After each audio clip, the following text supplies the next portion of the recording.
Om Samartha Sadguru Shri Sai Nathaya Namaha. Shri Sai Sachharitra, Chapter 11. Sai as Sagun Brahman, Dr. Pandit's worship, Haji Siddiq Falke, control over the elements.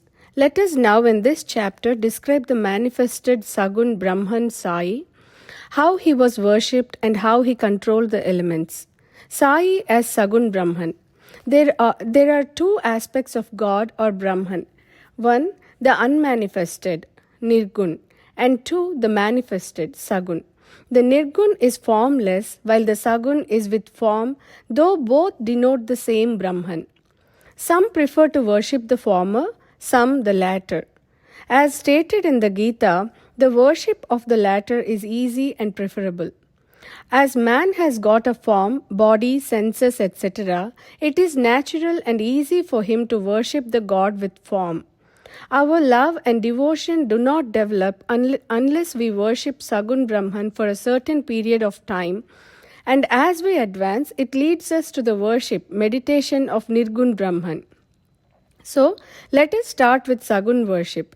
Image, altar, fire, light, sun, water, Brahman are the 7 objects of worship, but Sadguru is better than all these.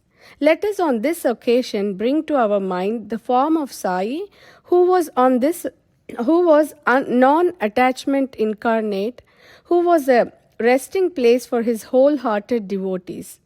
Our faith in his words is the seat or asan, and our sankalpa, determination to start and finish the puja, is the abandonment of all our desires. Some say that Sai was a Bhagavad Bhakta, devotee of the Lord. Others say he was a Maha Bhagavat, a great devotee, but to us he is God incarnate.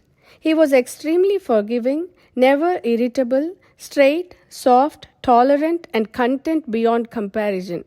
Though he looked embodied as having form, he was really disembodied, emotionless, unattached, and internally free. The Ganges on its way to the sea cools and refreshes the creatures afflicted with heat, gives life to the crops and trees, and quenches the thirst of many. Similarly, saints like Sai, while they live their own life, give solace and comfort to all. Lord Krishna has said that the saint is my soul, my living image. I am he, or he is my pure form, being. This indescribable Shakti or power of God, known as pure existence, knowledge and bliss, incarnated in the form of Sai in Shirdi. The Shruti describes Brahman as bliss. This we read or hear daily in the books, but the devout people experienced this Brahman or bliss in Shirdi. Baba, the support of all, required no prop or support asan from anybody. He always used a piece of sackcloth for his seat, which was covered with a small beautiful bed by his bhaktas and had a bolster placed by them as a rest to his back. Baba respected the feelings of his devotees and allowed them to worship him as they liked. Some waved chamara or fans before him, some played on musical instruments, some washed his hands and feet, some others applied scent and chandan, some gave betel nut with leaves and other things, and some others offered naivedya. Though he looked like living in Shirdi, he was present everywhere. This all-pervasiveness of his was daily experienced by his devotees. Our humble prostration to this all-pervasive Sadguru. Dr. Pandit's worship. One Dr. Pandit, a friend of Tatya Sahib Nulkar, once came to Shirdi for Baba's darshan. After saluting Baba, he sat in the masjid for some time. Baba asked him to go to Dada Bhat Kelkar, but he went to Dada Bhat, by whom he was well received. Then Dada Bhat left his house for puja and Dr. Pandit accompanied him. Dada Bhat worshipped Baba. Nobody until now dared to apply sandal paste to Baba's forehead. Only Mahalsapati used to apply it to his throat. But this simple-hearted devote Dr. Pandit took Dada Bhatt's dish containing puja materials and taking sandal paste out of it, drew a tripundra, that is, 3 horizontal lines on Baba's forehead. To the surprise of all, Baba kept silent without uttering a single word. Then Dada Bhatt that evening asked Baba, "How is it that though you object to the sandal paste being applied to the forehead, you allowed Dr. Pandit to do so now?" Baba replied that Dr. Pandit believed him to be the same as his guru Raghunath Maharaj of Dhopeshwar, known as Kaka Puranik, and he applied the paste to his forehead as he was doing to his guru. Hence he could not object. On enquiry, Dr. Pandit told Dada Bhatt that he took Baba as his guru Kaka Puranik and realized him as the same. Hence he marked the tripundra on Baba's forehead as he did on his guru's. Though Baba allowed the devotees to worship him as they pleased, still sometimes he acted in a strange way. Sometimes he threw away the puja dish and was wrath incarnate. Then who could approach him? Sometimes he scolded the devotees. At times he looked softer than wax, a statue of peace and forgiveness.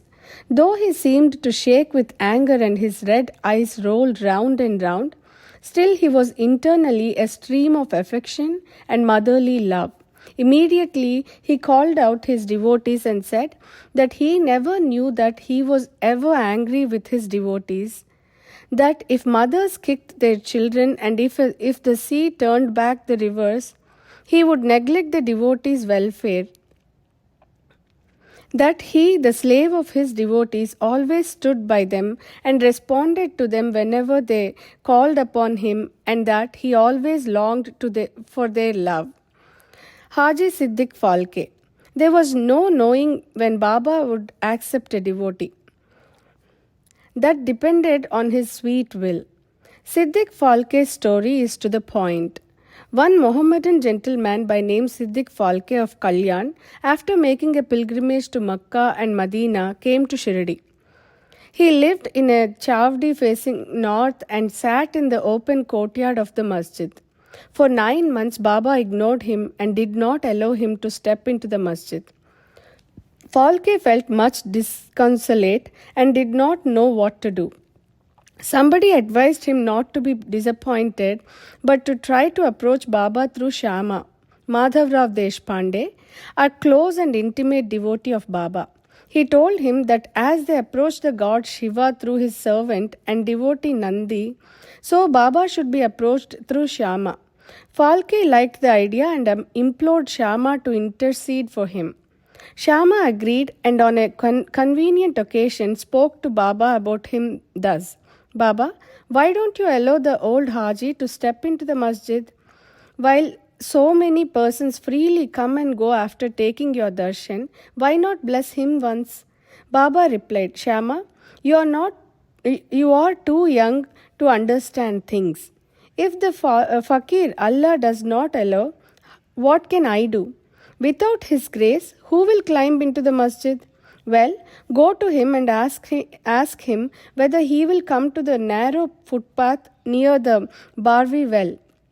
Shama went and returned with an affirmative answer. Again Baba said to Shama, "Ask him whether he is willing to pay me the sum of rupees 40,000 in 4 installments. Shama went and returned with the answer that he was willing to pay even 40 lakhs. Again Baba said to Shama, "We are going to cut a goat in the masjid, so ask him whether he would like to have mutton, haunch or testicles of the goat."